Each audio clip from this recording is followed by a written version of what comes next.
మాట్లాడతా 20 మందితో మాట్లాడతా చర్చిస్తా బాబుగారిని ఎట్లా ఒప్పించాలి రాబే అని మేము అందరం మాట్లాడుకుంటాం, వదిలిపెట్టాం.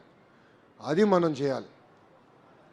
మండల్ పార్టీ అధ్యక్షులు ఉన్నారు, క్లస్టర్ యూనిట్ బూత్ ఉన్నారు, చర్చిద్దాం, మాడదాం. మనకి జిల్లా పార్టీ అధ్యక్షులు ఉన్నారు, పార్లమెంట్ పార్టీ అధ్యక్షులు ఉన్నారు, జోనల్ కోఆర్డినేటర్ ఉన్నారు, ఇన్ఛార్జ్ మంత్రి ఉన్నారు. అందరం మీకోసం పనిచేసాం ఉన్నాం. ఇన్ఛార్జ్ మంత్రి గారు ఇంకా రావాల్సిన అవసరం ఉంది ఎక్కువ. ప్రతి నెలకు ఒకసారి రావాలి. నేను భరత్ కూడా క్లియర్గా చెప్తాను, వస్తారు, కూర్చుంటారు. నేను ఎట్లయితే మిమ్మల్ని కలుస్తున్నానో అదేవిధంగా ఆయన కలుస్తాడు. మీ సమస్యలు తీర్చే బాధ్యత కూడా ఆయన తీసుకుంటాడు. ఇలా మనం కూర్చుని మాట్లాడదాం, చర్చించుకుందాం, మన సమస్యలు మనం పరిష్కరించుకుందాం. అంతేగాని అలక ఉండదు.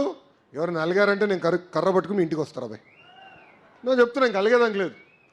ఎందుకంటే 5 సంవత్సరాలు నరకం అనుభవించాం, అది మర్చిపోద్దండి. అడుగడుగున అవమానించారు, కేసులు పెట్టారు, వెంటాడారు, మన కార్యకర్తలు చంపారు. అది మనం మర్చిపోకూడదు. అట్లా ఉండాలి తప్ప ఏదో అయిపోయింది, ఏదో తప్పు అయిపోయిందని ఇంట్లో పడుకోకూడదని కార్యకర్తలందరూ